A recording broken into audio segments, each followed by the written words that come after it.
Hello and welcome back to Casual Conversations. This is a video series presented by the Association of Cannabinoid Specialists that features panel discussions with clinicians and scientists on various topics related to the use of cannabis as medicine. My name is Christine Goedhart and I'm the Education Department Chair at ACS. I'll be the moderator for this episode's conversation, and I'm joined by our panel of cannabinoid clinicians, which includes Dr. Jordan Tishler, Dr. Sandra Carrillo, and Dr. Suraj Tandon. Thank you all for being here. Today we're focusing on the important topic of medical cannabis and driving. For many people, driving isn't just a convenience, it's an essential part of daily life. And if driving is how you get around, losing that ability can be profoundly disruptive to one's independence and routine.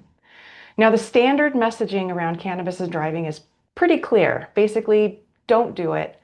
And beyond safety concerns, there are also legal consequences for driving under the influence of cannabis. But when someone begins using cannabis for medical reasons, this becomes much more complex. Does medical cannabis use automatically mean they have to stop driving? So let's delve into this from a clinical standpoint and hear from each of you about how you advise your patients about medical cannabis consumption and driving. Suraj, let's start with you. What advice do you give your patients about driving and taking their cannabinoid medication? And how do you avoid giving either dangerous or illegal advice? Sure. Great question. It's something that, as a healthcare provider, whether it be cannabis recommendations or opioids or some other medication that can affect their ability to safely operate a vehicle or any machinery. One is that I think if you are considering cannabis for medical purposes, is always consult with a doctor and a practitioner who's experienced in it, who can guide you and advise on the safe use and consumption of it. So that's the first thing. If you're considering it, don't do it on yourself. Don't go and buy cannabis products on your own or online, but do this under the care of a provider. So that's the first thing. And I do typically have sort of an agreement or a contract with patients to ensure that there's safe access, use, and consumption of it, especially when they are operating. But if at all, I try to, one, avoid the direct consumption of cannabis, especially during the working hours of when they are operating, let's say, a vehicle or working in some other safety sensitive position. I have many patients who are school bus drivers for children, or they worked as forklift operators, etc. So the first thing is to try to ensure that they're not consuming it around those hours. If they need to, try to consume them at night or on the weekends when they're off and not operating. But again, as we look at cannabis as any other type of medicine, this is something just like as opioids, patients may be required to use them throughout the day to get symptomatic relief. And again, trying to use the lowest effective dose, but again, non-psychomotor impairing sort of substances. So if I have to choose a product or a type of cannabinoid for a patient, assuming I'm trying to find the relief of whatever their symptom is, I'll try to select a cannabinoid, maybe perhaps it's CBD or a very small amount of THC, should they be having refractory symptoms, as sort of a first start. But again, my goal typically is to try to avoid it at all costs. But if they have to consume, doing it around either at bedtime for them to develop some degree of benefit, but also mitigating the side effects. Again, really following them very closely with respect to any unwanted side effects, but also euphoria, as again, consumption, whether it be within a few hours, can sort of linger on, and especially within 18 to 24 hours thereafter. If someone has to drive and they are using a cannabinoid that might cause some degree of impairment, then I will advise them to at least wait 6 to 8 hours before driving or operating a vehicle. Again, even aside from driving, when we look at working in sort of safety sensitive positions or occupations as well, I try to follow very strict measures like other policies in other industries, such as airline industries. And what's the measure that they use to ensure that pilots are safe of flying a vehicle, or flying an airplane rather, for hundreds of passengers? So we want to follow something very similar, but also be understanding of the scope of practice that we're in, and that the rules and the recommendations might need to be altered a bit, especially on the type of cannabinoid or substance that they're consuming. So I always try to be very safe, cautious, but understand and make sort of safeguard practices for patients so that they are protected, but also, again, the public at large. Great, thanks. What about you, Sandra? How do you advise your patients about driving and taking their cannabinoid medicine? Yeah, that's a very interesting topic because nobody wants to be forbid to driving, as you say. A lot of people wants to be independent, and as I agree with everything Suraj said, but basically, I try to avoid the morning dosing if the patient particularly is on preparations with high THC or a balanced product that contains a considerable amount of THC. So I try to move the doses of THC at night so the patient can have relief, and when he wakes up in the morning it doesn't have this the side effects or intoxication or a feeling the side effects that they could impair him for driving. Definitely patients that they operate heavy machinery, or as Suraj said, they drive a bus or a truck. We have to warn them, and we have to be very, very specific in telling them, listen, you're not supposed to use these during the day or in the morning. Don't use them the morning dose. And what I do is I give them like a chemo type 3 that is a high CBD product to try to help them with the symptoms that they have according to the type of pathology. But definitely trying to avoid the morning doses. Or if it's a patient that we've been treating for a long time, and we know that it has like a good response and not too much of intoxicating effects, a very small amount of THC, of course, with CBD, but mainly I try to avoid the THC in the morning, and also always educate the patients. The funny thing is that the reports show that the people that is driving under the influence of THC, they're not particularly aggressive drivers. They are the tests, they show that they are actually slow drivers, and they tend to do like zigzag, not like the people that is under the influence of alcohol, that they just speed and they are reckless. It's totally different, but still a risk, because there is some patient that they come with this and they say, well, I read that when you are using THC, it's not that I'm going to be aggressive or speeding. And I said, it's okay. Either way, you have a type of impairment. So you shouldn't be driving if you're using high amounts of THC, because for safety purposes. So this is a topic that we always get from the patients, but we have to tell them that we have to avoid this type of cannabinoids such as THC, but other ones, as for example CBG and CBD, they don't. They don't have as much problems, and as Suraj was saying, I mean, when the patient is taking opioids, we have to tell them, you cannot, if you take this medication, you cannot be driving, because you're going to be drowsy, you're going to be sleeping as any other medication. So we cannot make like a big deal because it's cannabis. No, opioids, same thing. When we're giving clonazepam to a patient, that is such a common medication that a lot of people takes, they should know too that they shouldn't be driving because it makes you sleepy, your reflexes are not the same. So as any medication that works in the central nervous system, we have to warn our patients, it's not just cannabis. So that will be like my advice for the patients. Great, thank you. Jordan, what about you? Well, what my colleagues here have said absolutely spot on. I think my role here may be just to make a few points to emphasize things they've already said. The first one I would say is dose is critical, right? So most of the studies that have demonstrated impairment, first of all, they haven't been overwhelming impairment compared to alcohol, as Sandra points out. And I've been involved in a number of those studies, actually. But to Suraj's point, Most of those studies have looked sort of at naturalistic recreational behavior, right?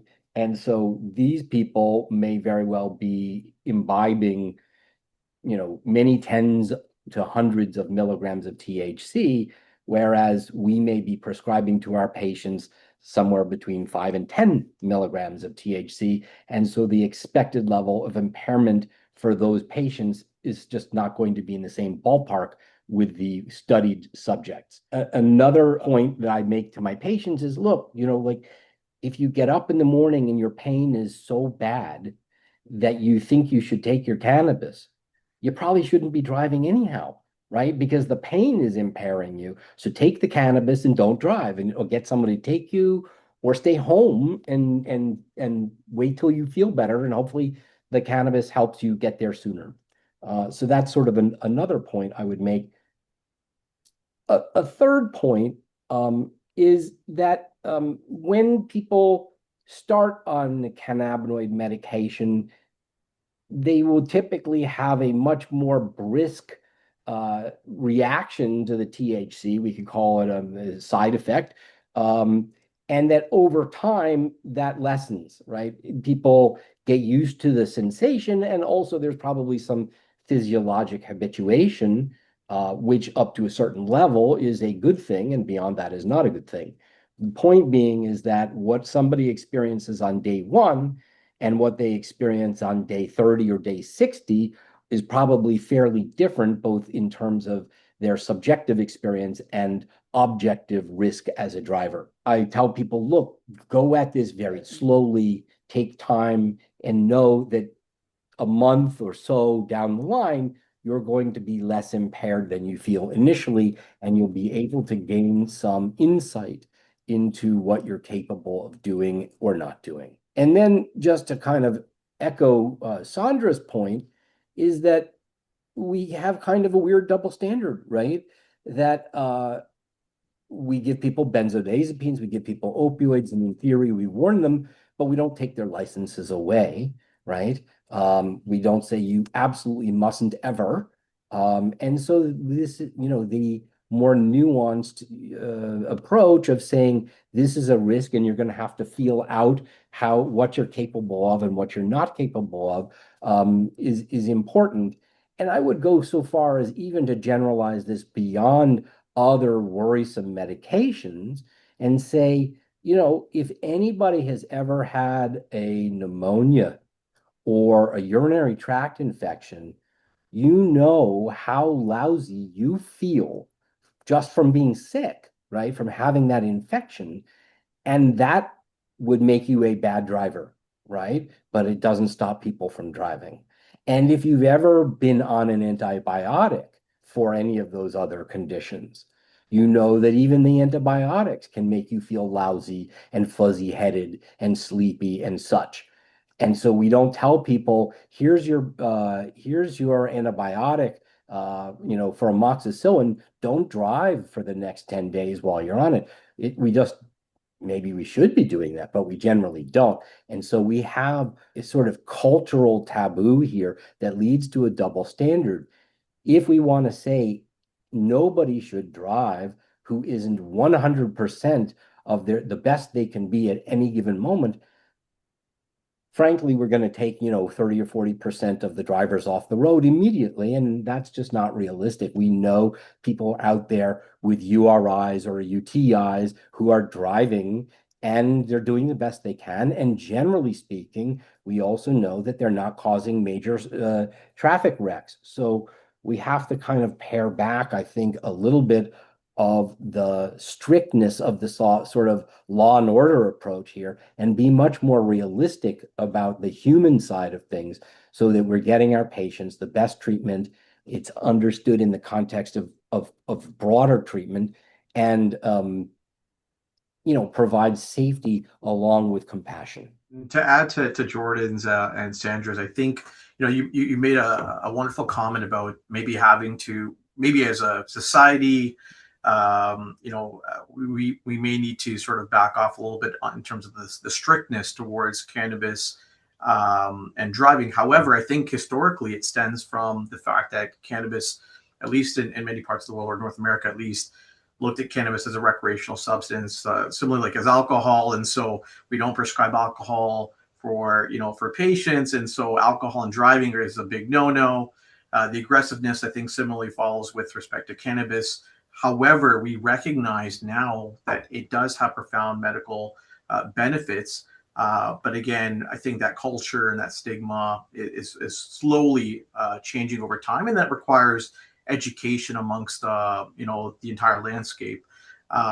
One of the things that I'll add to that I recommend to my patients who, if I am authorizing cannabis for medical purposes, is to take additional, not that these are necessarily recommended or they have to adhere to, but with respect to if they do have cannabis in their possession or on their person, whether it be going from one place to the next, and they do have that in the car, I do tell them typically to put this in the back seat or typically in the trunk of their vehicle, so it's out of reach, especially when it comes to other children in the vehicle or other passengers. But God forbid if there's an accident, et cetera, at least the medication is safely contained in some aspect of the vehicle, and it's out of reach of the driver. So that helps with any potential concerns with law enforcement, et cetera.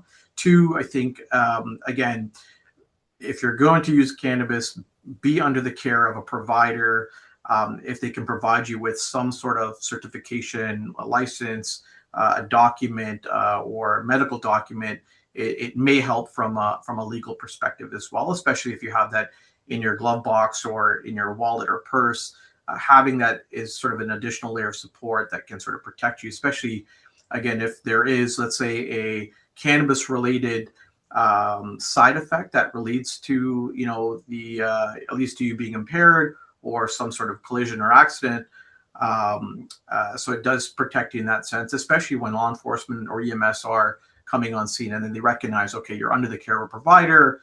They may have consumed cannabis that might have resulted in this, or it could have been a non-cannabis related injury, right? So I think taking those additional safeguards, if there are practitioners listening to this podcast today, is going that extra mile to help protect your patients, including yourself as a practitioner from really liability. So those are the things that I would recommend in addition to safe consumption practices. Absolutely. Well said. Great. Well, before we close, I want to see if any of you have any final words that you'd like to share or any key things that you want the audience to take away about using medical cannabis and driving. Well, not specifically about medical cannabis and driving, but really about impairment. I think that there's, and going to Suraj's point about sort of cultural change, everybody has this image that weed's going to make you stupid, right? And I always said, if I had a nickel for every elderly patient who said, what is this going to make me stupid? But if you actually look at data from labs like Stacy Gruber's lab at McLean, what we find is that in the medical context, older people with medical use score better on cognitive tests than their matched cohort. And you can say, well, how can that be? And the answer, I think, is, and this is an inference, that being sick is very impairing, right? And so even though you're giving a substance that is known to impair people, particularly non-medical users, the net result for that patient is actually an improvement. And so it may very well be, again, going back to my example of the UTI, that that somebody with an illness that's treated with the cannabis may actually be a better driver than they were if they were just suffering with their illness and driving. So I think there's a lot of more nuanced data to be acquired here, as well as that cultural change that Suraj has been talking about.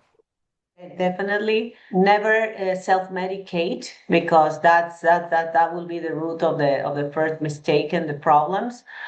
Just the clinician will know what is the dosing, what type of cannabinoids, when to take it, and also be cognizant that it is not necessary to have like very high amounts of THC in order to control pain. I mean, there is another strategies, another cannabinoids. So if you really need to drive, and there's other strategies to control the pain. And as Jordan said, if the pain is so bad that you really need to take the cannabinoid, maybe consider staying at home, but always consult with the clinician, because the clinician will give you all the guidance you need.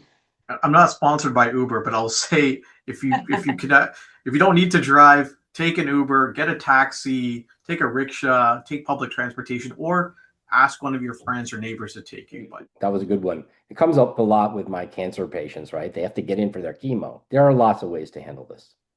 All right. Well, I want to thank all the panelists for sharing your experiences and insights into this topic with us today.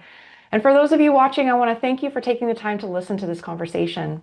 If you're interested in learning more about cannabinoid medicine, please check out the education section of the ACS website, which includes videos, blogs, and courses on a variety of relevant topics. You can find all of this at cannaspecialist.org. And if you aren't already, please consider becoming a member and joining us in the effort to advance evidence-based cannabinoid care and to shape the future of medical cannabis through education, research, and advocacy. Thanks again, and I'm looking forward to seeing you next time.